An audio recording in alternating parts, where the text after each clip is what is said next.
appeler ça des CPTS, des systèmes de gouvernance humaine.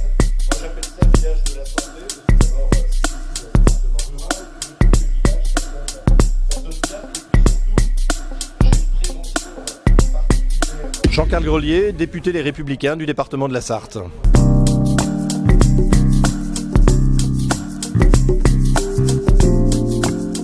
Très partiellement uniquement. Le président de la République a eu raison de s'investir dans la question de santé. Il a eu raison de placer la santé au plus haut niveau politique. Parce que ce qui manque vraisemblablement dans notre pays depuis des années, c'est une gouvernance politique de la santé et plus exclusivement une gouvernance technique réservée dans un entre-soi médical qui s'organise autour du ministère de la Santé. La ministre de la Santé, Agnès Buzyn, porte cette même ambition à cette même hauteur. Force par contre est de reconnaître que dans le PLFSS pour 2019, la traduction budgétaire de cette volonté-là n'est pas au rendez-vous.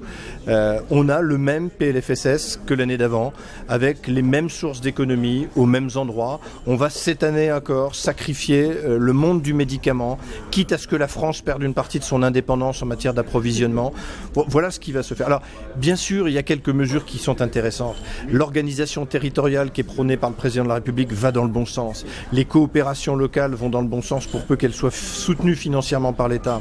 La réorganisation territoriale des hôpitaux avec ces petits hôpitaux locaux qui seront labellisés et puis le CHU en bout de course avec sa technicité de pointe.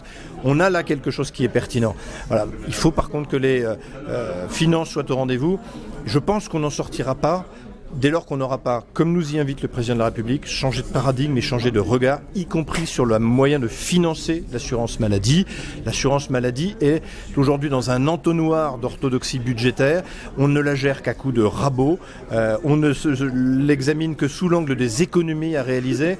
Tout le monde s'est intimement persuadé qu'on a quelque chose qui coûte trop cher. Or, aujourd'hui, le système de santé n'est même plus en capacité à répondre à l'attente d'une population qui vieillit, qui est atteinte le plus souvent de maladies chroniques et qui a les plus grandes difficultés à se faire soigner. Donc, entendons le cri d'alarme des professionnels de santé à l'hôpital comme à la ville. Entendons le cri d'alarme des populations qui ne savent plus à qui s'adresser pour se faire soigner.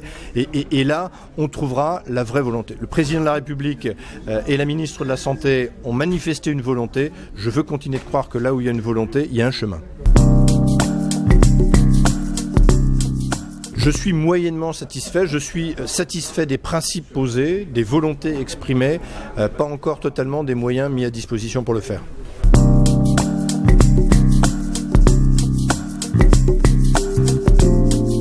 Vous vous rendez compte de la façon dont on parle des choses aujourd'hui?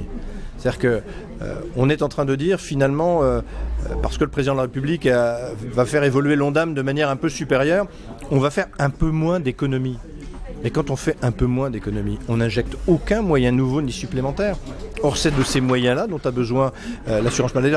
Je ne suis pas complètement irresponsable. Je mesure bien que le niveau d'endettement de la sécurité sociale est une vraie difficulté qu'il va falloir surmonter. Mais on peut le surmonter au même titre qu'on gère l'éducation nationale, par exemple, où on est capable d'injecter des moyens supplémentaires et qui ne participent pas moins au déficit de l'État. Donc, changeons une fois encore de paradigme, changeons de regard. Et là, les évolutions seront possibles.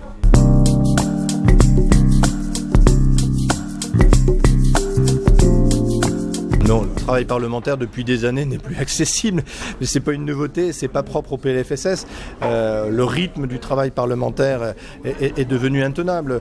Le PLFSS a été examiné mercredi dernier par le Conseil des ministres. Il a été remis aux parlementaires mercredi après-midi et il faut que vendredi soir, les amendements que nous pourrons déposer pour être examinés en commission et dans l'hémicycle soient enregistrés. On est dans des délais qui sont sur des sujets aussi pointus et techniques que cela, des délais qui sont impossibles à tenir. Mais bon, ça remet en cause non pas seulement le PLFSS, mais l'organisation du travail parlementaire en règle générale.